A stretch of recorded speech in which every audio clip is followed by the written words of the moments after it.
सो हे there दोस्तों, आज जिस मूवी को हम एक्सप्लेन करने जा रहे हैं उसका नाम है द बिग डॉल हाउस, जो कि रिलीज हुई थी ईयर 1971 में। दोस्तों, आज की इस मूवी में देखोगे आप एक ऐसी जेल को जहां पर सिर्फ लड़कियों को ही रखा जाता है, स्पेशली खूबसूरत लड़कियों को। जिसके बाद यहाँ पर होता है उनके साथ कुछ गलत काम, और ये सब कहाँ कहाँ कैसे कैसे क्यों क्यों और किस किस तरह होता है, ये सब आप आज की इस मूवी में देखने वाले हो। तो चलिए ज्यादा देर न करते हुए हम एक्सप्लेनेशन को स्टार्ट करते हैं। पर उससे पहले अगर अभी तक आपने चैनल को सब्सक्राइब नहीं किया है गुरु, तो क्या कर रहे हो, चैनल को सब्सक्राइब करो, बेल आइकन प्रेस करो और हमारे सेकंड चैनल को भी सब्सक्राइब कर लेना, ऐसे ही और भी ज्यादा इंटरेस्टिंग और तगड़ी मूवीज के लिए। तो दोस्तों, मूवी स्टार्ट होती है और हमें एक जेल दिखाई जाती है। दोस्तों, यहाँ पर सिर्फ लड़कियों को ही रखा जाता है, और वो लड़कियां जिन्होंने कोई ना कोई क्राइम कर रखा हो। और यहाँ पर हम पुलिस वालों के साथ साथ एक डॉक्टर को भी देख पा रहे हैं। दोस्तों, ये डॉक्टर हवसी डॉक्टर है, यहाँ पर आने वाली लड़कियों का चेकअप करता है। चेकअप के बहाने वो और भी बहुत कुछ कर लेता है। और यहीं पर एंट्री होती है अपनी मूवी की मेन कैरेक्टर हेमा की। दोस्तों, हेमा का क्राइम ये है कि उसने अपने हस्बैंड को ही निपटा दिया था, जिस वजह से उसे जेल हुई है। खैर, जेल में उसे चेकअप के लिए लाया जाता है और यहाँ पर वही डॉक्टर उसका चेकअप करता है, जिसके बाद उसे उसके लॉकअप में छोड़ दिया गया। यहाँ पर 3 लड़कियां ऑलरेडी मौजूद थी और यहाँ पर बन गई इन चारों की जोड़ी हेमा, जया, रेखा और सुषमा, सबकी पसंद निरमा। खैर, इसके बाद इन सभी के बीच में फ्रेंडशिप हो जाती है और ये लोग एक एक करके अपने द्वारा किए गए क्राइम्स को बताते हैं। इसके अगले सीन में हम देखते हैं कि एक लड़के का अंतिम संस्कार किया जा रहा है, और इसके बाद हम देखते हैं कि इनसे यहाँ पर काफी ज्यादा काम करवाया जाता है, लाइक खेती वगैरह वाला। और यहीं पर 2 चूतिया बिटेवा एक दूसरे से लड़ भी जाती हैं, वो भी इसलिए कि उन दोनों में से लीडर कौन बनेगा। जिसके बाद एक बिटिया जीत भी जाती है और फाइनली उससे लीडर बना दिया जाता है, कतई वीरता पुरस्कार मिलने वाला हो जैसे। खैर, अगर आपको लग रहा है कि ये बस इतने ही चूतिया है, तो मेरे भाई नहीं, ये इतनी चूतिया नहीं है। इनका तो प्रो लेवल आपने देखा ही नहीं, जो अगले सीन में देखने को मिला कि ये लोग जब साथ में बैठ करके खाना खा रहे थे, तभी इनकी छोटी सी फाइट होती है और ये लोग भैया जी पूरा खाना एक दूसरे के ऊपर फेंकने लग जाते हैं। हाँ, चलो माना कि 2 लोगों की फाइट हुई, परंतु बाकी के लोग बस इसलिए खाना फेंकने लगते हैं कि सभी लोग खाना फेंक रहे हैं, चलो खाना फेंका जाए। खैर, इनका ये कार्यक्रम चल ही रहा था, इतने में ही हम देखते हैं एक अंग्रेजों के जमाने की जेलर को, और इनका नाम है हिटलर दीदी। यहाँ पर हिटलर दीदी उन्हें रोकने की कोशिश भी करती है, परंतु कोई रुकता नहीं, और इतने में ही एक थाली उन्हें पड़ भी जाती है। जिसके बाद उन्हें आया गुस्सा, जिसके बाद वो सभी लोगों को वाटर प्रेशर के थ्रू सजा देती है। परंतु दीदी के अभी भी खुजली हो रही है, क्योंकि उन्होंने तहकीकात नहीं की। इसलिए वहाँ की एक लड़की को बुला करके वो इन्वेस्टिगेशन करती है कि आखिर ये कांड चालू किसने किया था, परंतु वो बताती नहीं। जिसके बाद वो उनमें से ही एक लड़की को उठा लेती है और उसे सजा देने के लिए एक रूम में ले जाती है। यहाँ पर वो उसे बांध करके उसके सारे कपड़े हटा देती है, और यहीं पर दोस्तों हम एक पर्सन को भी देख पाते हैं जिसके चेहरे पर कोई मास्क था। खैर, स्टार्टिंग में उससे काफी पूछा जाता है कि वो मैटर किसने स्टार्ट किया था, लेकिन वो बताती नहीं। जिसके बाद वो बंदा उसे अलग अलग तरीकों से सेक्सुअली टॉर्चर करता है, और इसके बाद वो उसका रेप करके वापस उसके ही सेल में फिकवा देता है। और यहाँ पर हमें पता चला है कि ये कोई पहली बार नहीं है, ये तो हर रोज का है। अगर किसी को सजा देनी हो या फिर किसी से कोई पूछताछ करनी हो, तो ये तरीका उन्हें बेस्ट लगता है। खैर, इसके अगले सीन में हमें 2 नमूने दिखाए जाते हैं, भैया जी 1 नंबर के ठगी, और ये लोग बस सामान में खाना डिलीवर करने का काम करते हैं। परंतु इतनी सारी कलियां देख करके इनके मुंह से पानी रुकता नहीं है, और इस चीज का सबसे ज्यादा फायदा उठाती है अपनी जया, क्योंकि उसे पता है कि इन्हें कैसे कंट्रोल करना है। वो इन्हें पास बुला करके निचोड़न कार्यक्रम और उंगल प्रक्रिया करवाती है, जिसके बदले ये लोग उसका काम करते हैं। और इस बार भी वो कुछ ऐसा ही करने वाली है, जिसके लिए सबसे पहले वो ठगी बंदे को बुलाती है और उससे संतरे चढ़वाती है। और यहाँ पर वो उंगल कार्यक्रम करते हुए उससे कहती है, बाबू तुम तो कहते थे सजदे पे यूं ही झुकता हूँ, बस तुम पे ही आके रुकता हूँ, पर बाबू जब भी तुम सजदे पे झुकते थे, पता नहीं क्यों मेरे सारे छेद बहुत दुखते थे। खैर, अब समझ में आया है तो आपसे कह रही हूँ, अब जाग करके उठा है छोटू, तो हमसे तो मिलवाओ जी, दुनिया वाले क्या बोलेंगे हमसे ना शर्माओ जी, अब स्ट्रॉबेरी तो उठाओ जी, शेरवानी तो पहनाओ जी, मेरी छोटी से अपने छोटू की बात तो करवाओ जी। हेलो छोटी, नमस्ते, चलिए काम की बात पे आते हैं। अब आप ये पूछेंगे कि मेरे मालिक कितना हिलाते हैं, तो जितना आपकी मालकिन 1 महीने में बहाती है, उतना मेरे मालिक की तो 1 घंटे में ही हो जाती है गुब्बारा, है मूड, लग चुकी है चिंगारी, आप बिना जोड़ों के ही भेज दो, छोटी हो गई हमारी, ओके बाय। तो उसकी ये शायरी सुनने के बाद भैया जी चढ़ गए बिल्कुल आसमान में, और अब तो उन्हें गहरी गुफा की सैर करनी है तो करनी है। जिसके बाद उसने पहाड़ों का पानी भी निकलवाया और फिर अपनी डिमांड रखी। वो चाहती थी कि बाहर जो जेलर पहरा देती है, ये लोग उसे किसी तरह से बेहोश करके अपनी गाड़ी ला करके इन्हें बाहर निकाल दें। स्टार्टिंग में वो बंदा काफी ज्यादा मना करता है, क्योंकि भैया जी हिटलर दीदी को पता चला तो इनकी गंदी तोड़ी जाएगी। परंतु छेद का आकर्षण बाबू भैया, छेद का आकर्षण, ये अच्छे अच्छों की नाक को भी हाँ करवा लेता है। जिसके बाद भैया जी से रहा नहीं जाता और वो हाँ कर ही देते हैं। परंतु भैया जी ये जो उनका प्राइवेट प्लान है, वो ज्यादा देर तक प्राइवेट नहीं रह पाता, और कुछ देर के बाद अपनी हिटलर दीदी को भी इस प्लान के बारे में पता चल गया, जिसलिए उन्होंने हेमा को उठवा लिया और ले गई है सीधा उसी टॉर्चर रूम में। यहाँ पर दूसरी तरफ हम देखते हैं रेखा और सुषमा को। दोस्तों रेखा और सुषमा के बारे में एक बात जान लीजिए कि ये लोग एक दूसरे के साथ गड्ढे से गड्ढा मिलाने वाला गेम खेलते हैं और इस वजह से कहीं न कहीं अब सुषमा रेखा के साथ प्यार करने लगी है, परंतु रेखा का इसमें घंटा कोई इंटरेस्ट नहीं था और वो तो बस यहाँ से बाहर निकलना चाहती थी और सुषमा नहीं चाहती कि वो उससे दूर जाए, जिस वजह से उन दोनों की स्टार्टिंग में कुछ फाइट होती है और उनकी फाइट की एंडिंग होती है सुषमा के द्वारा रेखा का कत्ल करके। खैर यहीं पर दूसरी तरफ हम देख पा रहे हैं अपनी हिटलर दीदी को जो हेमा पर टॉर्चर कर रही है और सामने अपना हवसी बाबा भी बैठा हुआ है, परंतु हेमा अपने प्लान के बारे में कुछ भी नहीं बताती। यहीं पर दूसरी तरफ अपनी जया रेखा और सुषमा भी आ जाती है उसकी हेल्प करने के लिए। सबसे पहले तो वो लोग एक वायर की हेल्प से जेलर को अपने झांसे में लेती है और फिर जबरदस्ती उससे गेट खुलवाती है और फाइनली उन्होंने हेमा को भी बचा लिया और वहां से 9 to 11 हो गई। खैर इतने में ही वो बंदे भी जेल की गार्ड को टुल्ल कर देते हैं और सीधा पहुंच जाते हैं रेखा के पास, परंतु दोस्तों रेखा तो पहले ही टाइम हो चुकी थी जिस वजह से वो सीधा भागते हैं बाकी की लड़कियों के पास और फाइनली यहाँ पर उन्हें हेमा जया और सुषमा भी मिल गई और वो लोग उन्हें गन पॉइंट पर लेती है, जिसके बाद उन्हें वहाँ से बाहर निकलने के लिए कहती है। खैर इसके बाद ये लोग किसी तरह से मुसीबतों को झेलते हुए फाइनली वहाँ से बाहर निकल जाते हैं। कुछ दूर जाने के बाद अपने जो दोनों चुन्नू मुन्नू थे वो जाते हैं नहाने के लिए और यहाँ पर हेमा और जया तो खुली हुई थी परंतु उन्होंने सुषमा को बांध रखा था। जिसके बाद जब वो चुन्नू मुन्नू वापस आते हैं तो हेमा जया उन्हें गन पॉइंट पर लेकर के कहती है कि तुम सुषमा का रेप करो। अब भैया जी वो दोनों इस बात के लिए मना कर रहे थे, परंतु भैया जी उनकी वाली गन थोड़ी ज्यादा बड़ी थी जिस वजह से वो अपनी गन चलाने के लिए रेडी हो जाते हैं। खैर इनका ये कार्यक्रम चल ही रहा था कि इतने में ही वहाँ पर पुलिस आ जाती है जो उन्हें चारों तरफ से घेर लेती है और भैया जी यहाँ पर धुआंधार फायरिंग स्टार्ट हो जाती है और इस फायरिंग की वजह से वहाँ पर एक बड़ा सा ब्लास्ट हुआ जिस वजह से सभी लोग मारे गए, परंतु अपनी हेमा बच गई और वो सीधा पहुंची है रोड के पास और उसे एक बंदा लिफ्ट देने के लिए भी मिल गया है। वो लिफ्ट लेकर के सीधा निकल जाती है शहर की तरफ और जिसके साथ ही ये मूवी यहीं पर एंड हो गई। मूवी आपको कैसी लगी हमें नीचे कमेंट करके जरूर बताना। चैनल को अभी तक सब्सक्राइब नहीं किया है तो क्या कर रहे हो गुरु, चैनल को सब्सक्राइब करो, बेल आइकन प्रेस करो और ऐसे। इस मूवी का नाम है मनी, जो 2019 में रिलीज हुई है और जो शेयर मार्केट के फ्रॉड और स्कैम पे बनी है। तो वक्त ना जाया करते हुए एक्सप्लेनेशन देखते हैं। यूडो हैन रिवर पे बसा एक आइलैंड जो कोरिया का फाइनेंशियल सेंटर माना जाता है। यहीं पे है कोरिया का स्टॉक एक्सचेंज जहां रोजाना 7 बिलियन की डीलिंग होती है। माउस के एक क्लिक पे $1 मिलियन को मूव किया जाता है और यहीं पे बसे डीएम सिक्योरिटीज में काम करता है माइलो, जिसकी सैलरी है सिर्फ $3,000 मंथली, मगर कमीशन है अनलिमिटेड। माइलो एक स्टॉक ब्रोकर है। माइलो की मेमोरी बड़ी अच्छी है, उसे सभी स्टॉक्स के कोड्स जुबानी याद है, मगर इसके बावजूद माइलो डीएम का सबसे नाकामयाब ब्रोकर है। उसका कमीशन 0 है, जो माइलो के लिए एक शर्मनाक बात है। वह किसी भी हालत में पैसे कमाना चाहता है और अमीर बनना चाहता है। ब्रोकर्स जो शेयर्स और सिक्योरिटीज को अपने क्लाइंट के ऑर्डर्स के हिसाब से उनके अकाउंट के जरिए खरीदते हैं या बेचते हैं और अपना कमीशन लेते हैं। इस डीएम का टॉप ब्रोकर है लियोन। मार्केट 9 बजे स्टार्ट होता है और 3 बजे खत्म होता है। 6 घंटे का टेंशन, उसके बाद होता है या तो सिर्फ जश्न या फेल्योर होने का गम जो हमेशा माइलो के हिस्से आता है। अपने आसपास सक्सेसफुल ब्रोकर्स को देख के वो भी उनके जैसा बनना चाहता है। इसके बावजूद उसका बॉस टाइलर उससे हमेशा फ्रेंडली अप्रोच रखे हुए है। इस डीएम सिक्योरिटीज में माइलो का खास दोस्त है कैल्विन। दोनों कॉलेज मेट है, मगर कैल्विन एक रिच फैमिली से बिलोंग करता है। उसके डैडी की वुसुंग नाम की एक बड़ी कंपनी है। कैल्विन खुद की इन्वेस्टमेंट फर्म खोलना चाहता है और एक्सपीरियंस के लिए डीएम में काम कर रहा है। माइलो को कैल्विन की किस्मत पे जलन होती है क्योंकि उसके खुद के फादर एक गरीब रॉसबेरी फार्मर है। कैल्विन अमीर है तो लड़कियां भी उसे भाव देती है। बेचारा माइलो एक टीचर के प्यार में है जो उसके जैसी ही मिडिल क्लास है, मगर इसके बावजूद कैल्विन माइलो को अपना अच्छा दोस्त मानता है।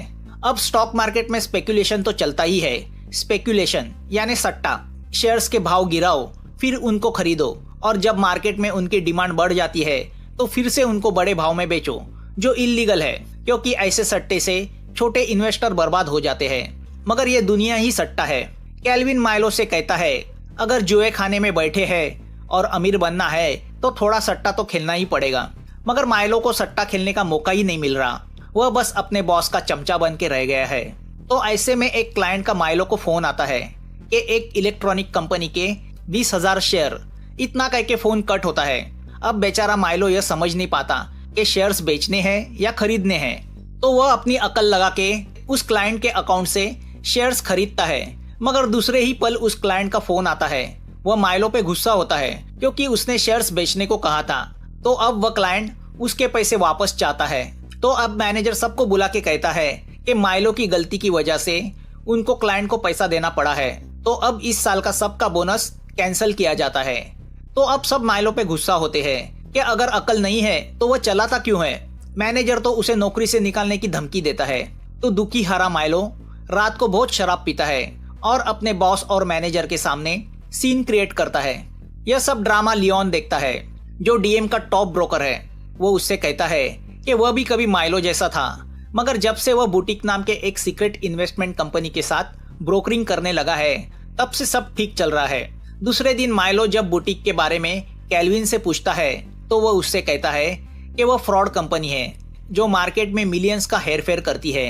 मगर लियोन माइलो से कहता है कि वह उसके कॉन्टैक्ट माइलो को दे सकता है अगर वह चाहता है। तो वह माइलो से कहता है कि टिकट नाम का एक ब्रोकर है, उसे इनसाइड इंफॉर्मेशन मिलती रहती है। सब उसके साथ काम करना चाहते हैं क्योंकि जिन्होंने उसके साथ काम किया है वह आज अमीर बन चुके हैं। लियोन माइलो से कहता है कि वह बिल नाम के एक फंड मैनेजर के साथ काम करता था जो टिकट के लिए काम करता था।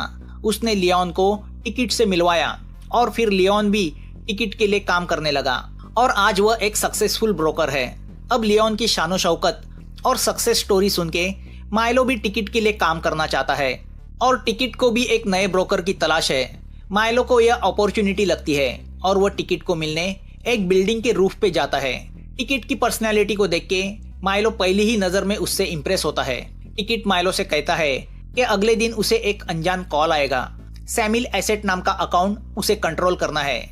उस अकाउंट से उसे कुछ शेयर खरीदने हैं। सौदा 50 मिलियन का है और प्रॉफिट 2 मिलियन का है, जिसमें से $500,000 माइलो को कमीशन मिलेगा। वह अमाउंट सुन के माइलो को चक्कर आने लगता है क्योंकि वह अमाउंट माइलो के मंथली सैलरी के 250 गुना बड़ा होता है। टिकट उसे एक पुराना मोबाइल देता है और कहता है अगर वह यह ट्रांजैक्शन सक्सेसफुली हैंडल करेगा तो उसे आगे भी पैसे कमाने के मौके मिलेंगे। टिकट माइलो को हिदायत देता है कि उनके बीच की ये बातें माइलो कॉन्फिडेंशियल रखे। दूसरे दिन माइलो उस सैमिल एसेट का अकाउंट खोलता है जिसमें $50 मिलियन डिपॉजिट किए गए हैं। वह अकाउंट खोल के डीलिंग के लिए रेडी रखता है और अमीर बनने के सपने देखने लगता है। तभी उसे वह फोन आता है। फोन करने वाला उससे कहता है कि जैसे ही मार्केट शुरू होगा स्प्रेड कंपनी के 13,000 शेयर बेचने के लिए आएंगे। उसमें से 8,000 शेयर्स खरीदने हैं। तो हमें पता चलता है स्प्रेड जो एक ब्लू चिप कंपनी है उसके मार्केट में कभी 100 के ऊपर शेयर बेचने नहीं आते, तो कोई 13,000 इतनी क्वांटिटी में क्यों बेचेगा। तभी कई दूसरी जगह किसी टॉम सिक्योरिटीज में एक ब्रोकर जो टिकट के यहाँ बेचा गया है वह स्प्रेड के 13,000 शेयर्स को बेचने के लिए रखता है। जैसे ही 9 बजे मार्केट शुरू होता है माइलो बड़ी फुर्ती से 8,000 शेयर्स खरीदने में लग जाता है। अब इस डीलिंग की खबर फाइनेंशियल सुपरवाइजिंग सर्विसेज को लगती है जो कोरिया के शेयर मार्केट फ्रॉड को कंट्रोल करती है। तो दूसरी ओर उस टॉम सिक्योरिटीज के मैनेजर को भी पता चलता है कि उसके किसी ब्रोकर ने इतनी क्वांटिटी में स्प्रेड कंपनी के शेयर बेचने रखे हैं। तो वह बौखला जाता है, मगर वह ब्रोकर जो टिकट का काम करता है वह बड़ा कूल होता है। तो यहाँ वो मैनेजर अपने बाकी के सभी ब्रोकर्स को वह शेयर फिर से बाय करने बोलता है। यहाँ बड़ी कंपनी का शेयर इतनी क्वांटिटी में अवेलेबल है देखकर हंगामा मच जाता है। माइलो टिकट के इंस्ट्रक्शंस के हिसाब से उसमें से सिर्फ 8,000 शेयर्स खरीदता है। अब इस खरीदारी की खबर डीएम के वाइस प्रेसिडेंट को लगती है तो उसे विश्वास नहीं होता कि माइलो जो कल तक एक नाकामयाब ब्रोकर था उसने इतनी बड़ी डीलिंग की है। तो वह उस पर विश्वास नहीं रखता। वो माइलो का फोन लेके उस क्लाइंट को कॉल बैक करके कंफर्म करता है, मगर वह क्लाइंट फेक होता है। उसे सिर्फ हाँ ना करने के लिए ही रखा हुआ होता है। तो वह वाइस प्रेसिडेंट को शेयर खरीदने की कंफर्मेशन देता है। यहाँ डीएम में सबका यही कहना होता है कि इतनी बड़ी डीलिंग करने के पहले माइलो को उसके बॉस के साथ कंसल्ट करना चाहिए था। तो लियोन वाइस प्रेसिडेंट से कहता है कि उसने माइलो की हेल्प की थी। अब इस बड़े ट्रांजैक्शन के बाद शेयर मार्केट में उथल पुथल होती है। हांगकांग का मार्केट क्रैश होता है। हांगकांग के एक बैंक ने कुछ सिक्योरिटीज को मार्केट प्राइस से काफी कम में बेचा होता है। मार्केट में अचानक शेयर्स अवेलेबल होने की वजह से उनकी मार्केट वैल्यू गिरती है, तो ऑफ कोर्स पूरा मार्केट भी नीचे गिर जाता है। वही काम स्प्रेड के 13,000 के बड़े लॉट ने किया था। गिरे हुए मार्केट का फायदा उठा के टिकट ने काफी कंपनी के शेयर्स अपने ब्रोकर्स के जरिए खरीदी किए होते हैं। ऑफ कोर्स बाद में मार्केट ऊपर आने के बाद स्प्रेड के शेयर्स भी बड़ी कीमत पे बेचे जाने वाले थे। यहाँ माइलो उस दिन के ब्रोकर के लिस्ट में नंबर 1 पे आता है। उसने $50,000 का कमीशन जो कमाया होता है, मगर माइलो ने असली कमाई टिकट से की होती है। टिकट ने माइलो का बहामा में ऑफशोर अकाउंट खोल के उसमें $600,000 के ऊपर पैसे डिपॉजिट किए होते हैं। वह अकाउंट माइलो के असली नाम से नहीं बल्कि फेक मार्क चो के नाम पे खोला गया है। टिकट माइलो से कहता है कि अगर उसे जरूरत हो तो कैफे के फोन से वो उसे कॉल कर सकता है। माइलो को विश्वास नहीं होता तो वह घर जाके बहामा के उस बैंक से $10 अपने कोरिया के बैंक में ट्रांसफर करता है। अब वह लिस्ट बनाता है कि उसे लाइफ में क्या क्या लेना है। सबसे पहले तो वह एक आलीशान फ्लैट खरीदी करता है जहाँ से कोरियन स्टॉक एक्सचेंज की बिल्डिंग दिखती है। वह सब देख के उसकी मिडिल क्लास गर्लफ्रेंड शॉक होती है, मगर वो उसे समझाता है कि अब उसके दिन शुरू हुए हैं। तभी वॉशरूम में उसकी मुलाकात हैन से होती है। हैन जो सिक्योरिटी क्राइम यूनिट में प्रोसिक्यूटर है, इन शॉर्ट इन्वेस्टिगेटर है, जो शेयर मार्केट के फ्रॉड की तहकीकात करता है। अब इस मुलाकात से माइलो डर जाता है कि कहीं वह क्राइम यूनिट के रडार पे तो नहीं आया। तो अब घबर के वह टिकट से मिलता है और उसे हैन के बारे में बताता है, मगर टिकट उससे कहता है कि हैन के पास कोई सबूत नहीं है कि तुमने फ्रॉड किया है, वरना वो तुम्हें पहले ही पकड़ लेता। तुम सिर्फ ब्रोकर हो जो शेयर्स बेचने खरीदने का काम करता है। टिकट माइलो से कहता है कि अगर वह डर गया है तो वह किसी और को अगला काम देगा, मगर माइलो को अब अमीर बनने का चस्का लग गया है तो वह यह अपॉर्चुनिटी गंवाना नहीं चाहता। वह चुप रह जाता है। यहाँ हैन स्प्रेड के स्कैम को लेके इन्वेस्टिगेशन शुरू करता है, मगर शेयर बेचने वाला वह ब्रोकर अपनी फैमिली के साथ कब का कोरिया छोड़ के भाग गया है। तो अब वह 8,000 शेयर्स जिसने खरीदी किए थे उस शख्स के पास जाता है, मगर वह ऑफिस खाली होता है। वो तो बस एक दिखावे का आदमी होता है जो टिकट से अपना कमीशन लेके कब का गायब हो चुका है। 13,000 के लॉट में से 8,000 शेयर्स को खरीदना यह तो एक दिखावा था, मकसद तो पूरे बिलियन के मार्केट को गिराना था। तो अब रह जाता है माइलो जो इस डीलिंग में ब्रोकर था। तो हैन माइलो के पीछे लगने की सोचता है। यहाँ अगले डीलिंग के लिए टिकट माइलो को एक रेस्टोरेंट में बुलाता है जहाँ माइलो की मुलाकात और एक ब्रोकर बेक के साथ होती है जो शायद टिकट के लिए काम करता है। टिकट उसे बताता है अगली बार उसे प्रोग्राम ट्रेडिंग करनी है। प्रोग्राम ट्रेडिंग यानी बंच ऑफ शेयर्स को एक साथ एक ही समय ऑर्डर किया जाता है, जो एक प्रोग्राम के जरिए सेट किया जाता है जिसमें अलग अलग कंपनियों के शेयर एक ही बंच में होते हैं जिसे पोर्टफोलियो कहते हैं। तो अलग अलग शेयर्स का मिलके एक बास्केट बनाते हैं और उन्हें एक साथ एक ही समय बेचने के लिए रखते हैं। टिकट माइलो से कहता है कि इस ट्रेडिंग में हर एक फर्म से 5 ब्रोकर हिस्सा लेंगे जिनका भी कट फिक्स होगा। तो अब माइलो वो प्रोग्राम अपने कंप्यूटर पे इंस्टॉल करता है। जैसे ही वो प्रोग्राम इंस्टॉल करता है उसे किसी पार्क का मैसेज आता है। वह अपनी ऑर्डर माइलो के जरिए डालना चाहता है। अब देखते देखते और लोगों की ऑर्डर के लिए रिक्वेस्ट आती है, मगर पार्क लियोन का क्लाइंट है। टिकट ने पहले ही माइलो से कहा होता है कि लियोन को इससे दूर रखे। तो वो मैनेजर से कहता है कि उसने प्रोग्राम ट्रेडिंग सीखी है तो वो हैंडल कर पाएगा।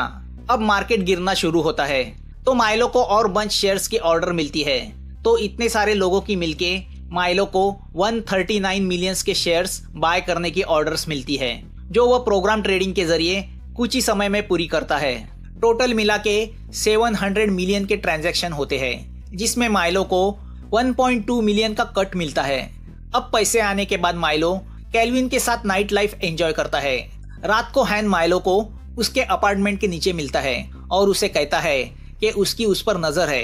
तो माइलो यह सब बात टिकट्स को बताता है, मगर टिकट उसे दिलासा देता है कि हैन के पास कोई ठोस सबूत नहीं है, मगर तुम कमजोर पड़ गए तो खेल बिगड़ जाएगा। अब अपना कमाया हुआ पैसा देखने माइलो बहामा अपने ऑफशोर बैंक में जाता है जहां टिकट ने उसका कट डिपॉजिट किया है। अपने अकाउंट में पड़े 1.4 मिलियन देख के माइलो को विश्वास नहीं होता। वह खुशी से झूम उठता है।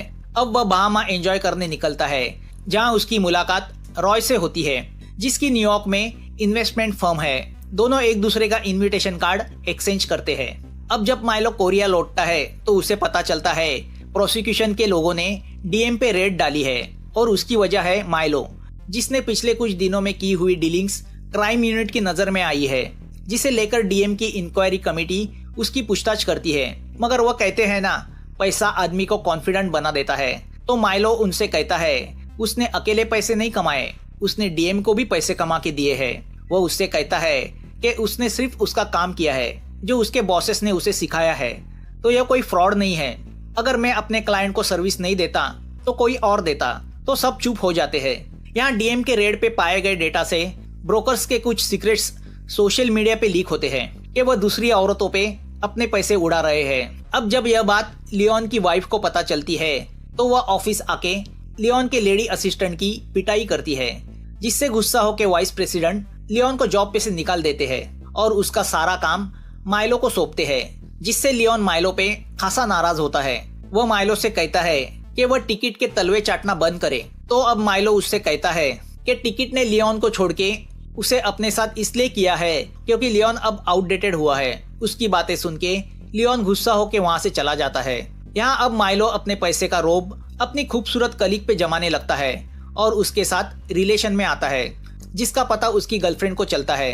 तो वो यही समझती है कि पैसे ने उसके माइलो को बदला है, तो वह माइलो को छोड़ के चली जाती है। मगर अब माइलो को इसकी परवाह नहीं, वह अपने पैसे की मस्ती में चूर है। अब बड़ी बड़ी ऑफर्स की वजह से माइलो का ऑफिस में रोब भी बढ़ जाता है और कमीशन में उसका नाम हमेशा टॉप ऑफ द चार्ट रहता है। उसे ब्रोकर ऑफ द ईयर से नवाजा भी जाता है। अब पैसे आते ही माइलो अपने माँ बाप पे भी खर्चा करता है, जिससे दोनों खुश होते हैं। माइलो अपने हिसाब से लाइफ को एंजॉय करने लगता है। दरअसल वह अनजाने में शेयर्स में सट्टा चला रहा होता है, जिसका उसे ही पता नहीं होता।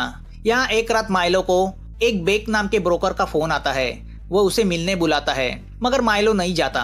दूसरे दिन उसे न्यूज से पता चलता है कि उस ब्रोकर ने सुसाइड की है। वो वही ब्रोकर है जो टिकट के साथ काम करता था। तो अब पुलिस माइलो से पूछताछ करती है, क्योंकि सुसाइड करने के पहले उस बेक ने माइलो को कॉल किया था। पार्किंग में हैन माइलो को पकड़ता है और उससे कहता है कल रात बेक और हैन उससे मिलना चाहते थे, क्योंकि वह टिकट को पकड़ना चाहते हैं, मगर माइलो नहीं आया, जिससे निराश होकर बेक ने सुसाइड की। अब माइलो ऑफिस आके प्रोग्राम ट्रेडिंग के पिछले कुछ ट्रांजैक्शन देखता है, तो उसे पता चलता है कि जिन दो ब्रोकर ने माइलो के साथ प्रोग्राम ट्रेडिंग की थी वह है बेक और दूसरा है पार्क। तो दूसरी ओर हैन भी पार्क के ऑफिस जाके उसकी तहकीकात शुरू करता है, जिसने पिछले कुछ सालों में काफी पैसे कमाए हैं और टिकट से कमाया हुआ कमीशन उसी बहामा की बैंक में उसके अकाउंट में जाता है।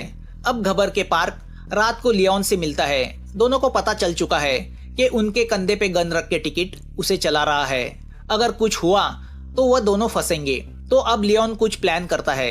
वह दोनों जाके हैन से मिलते हैं और टिकट को पकड़ने के लिए हैन के प्लान में शामिल हो जाते हैं। तो यहाँ कैल्विन को उसके क्राइम यूनिट के सोर्स से पता चलता है कि यूनिट के रडार पे डीएम के कुछ ब्रोकर्स है जिन्होंने स्प्रेड में डीलिंग की थी, और इनमें सबसे ऊपर नाम है माइलो का।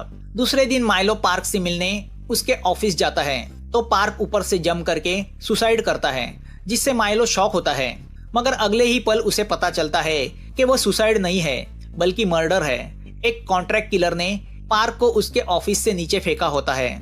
ऑफ कोर्स वह किलर टिकट का आदमी होता है। अब माइलो टेंशन में आता है। दूसरे दिन टिकट माइलो को मिलने मेट्रो स्टेशन बुलाता है। रास्ते में उसे कैल्विन पकड़ लेता है और माइलो को वार्न करता है कि वो जो कुछ कर रहा है उससे वह बहुत बड़ी मुसीबत में फंस सकता है, क्योंकि हैन उसकी तहकीकात कर रहा है और वो उसे छोड़ेगा नहीं।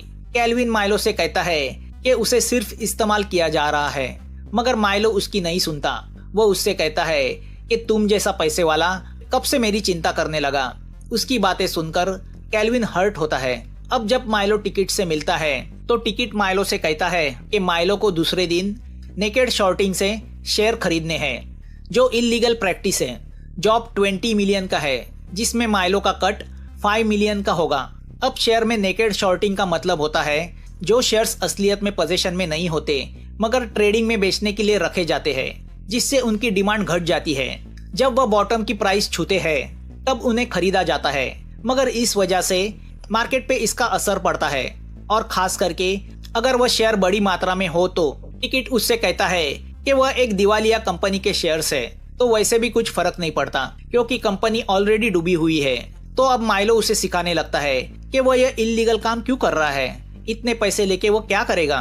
तो टिकट उससे कहता है कि वह यह सब पैसे के लिए नहीं बल्कि फन के लिए कर रहा है, जो एक तरह का एडिक्शन है। यहाँ हमें पता चलता है कि माइलो की कलीग किमी भी ट्रेडिंग में सट्टा करती रहती है। हैन उसकी भी इंक्वायरी करता है। हैन उससे कहता है कि वह जल्दी ही जेल जाने वाली है। हैन की बातें सुनकर किमी टेंशन में आती है। हैन उससे कहता है कि अगर उसे बचना है तो वह माइलो के कंप्यूटर से डेटा चोरी करके लेके आए। दूसरे दिन माइलो को क्लाइंट का फोन आता है और वह उसे सिग्नल टेक कंपनी के 70,000 शेयर्स खरीदने बोलता है। जैसे ही माइलो उसे खरीदने में लग जाता है तभी टिकट का फिर से फोन आता है। वो उसे और 80,000 शेयर्स खरीदने बोलता है।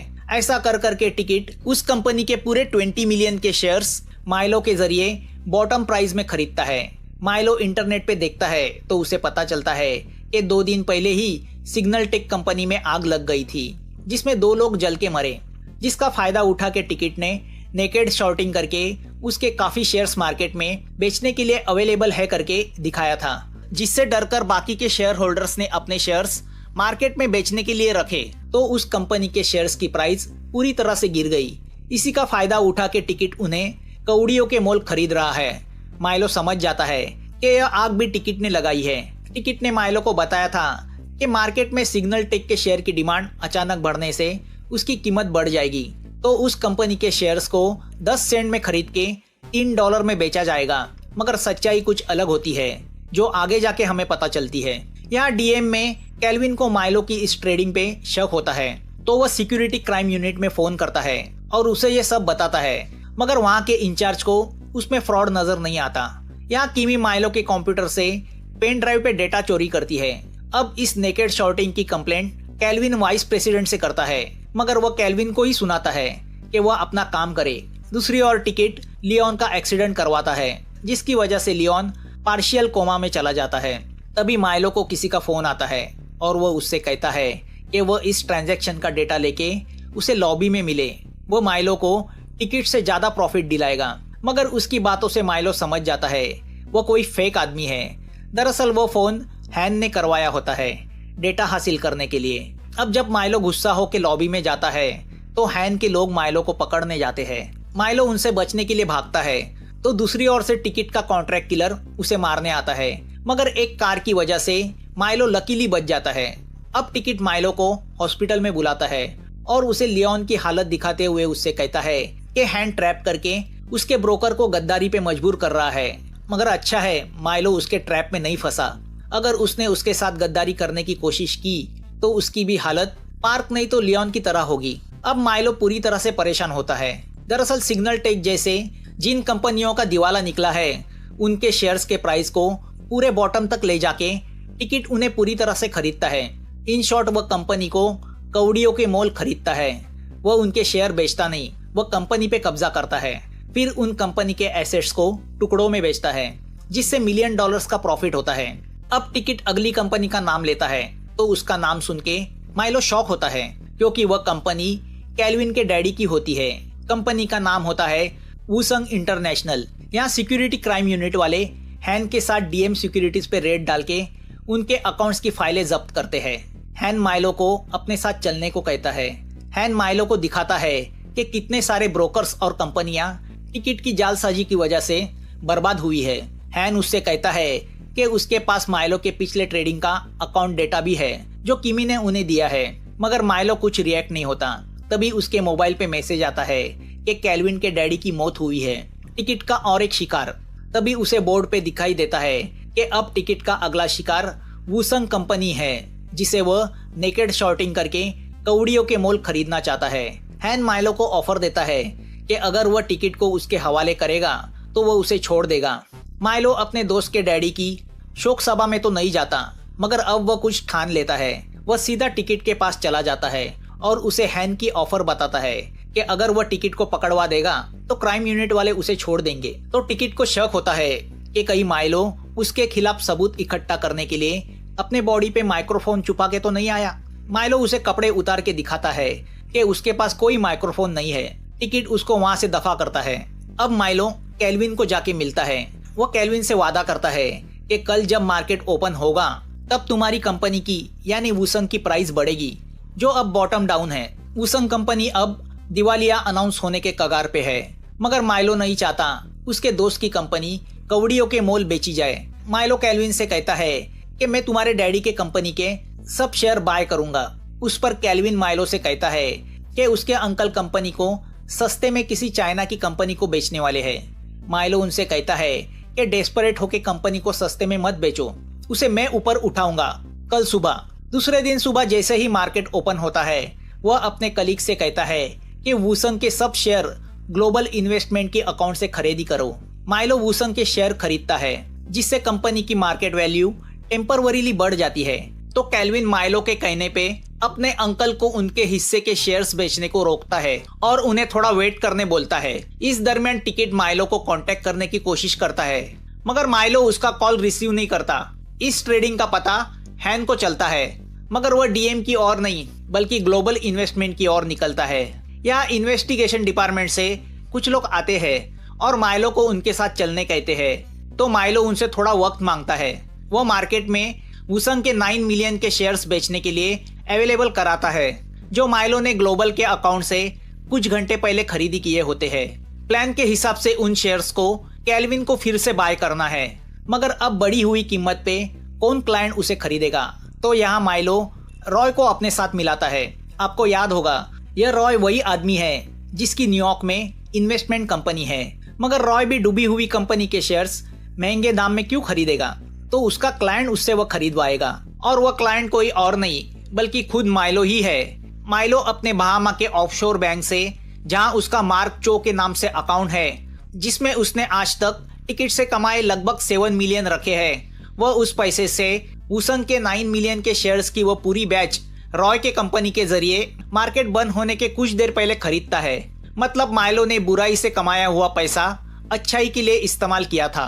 अब मार्केट में वूसन के शेयर की कीमत बढ़ती है, तो ज्यादातर शेयर होल्डर जैसे कि केल्विन के अंकल अपने वूसन के शेयर बेचने का विड्रॉ करते हैं। तो माइलो ने टिकट के 30 मिलियन से खरीदी किए हुए वूसन के शेयर्स में से 9 मिलियन के शेयर्स खुद खरीदी किए हैं। तो जाहिर है, जिससे टिकट का वूसन को 100%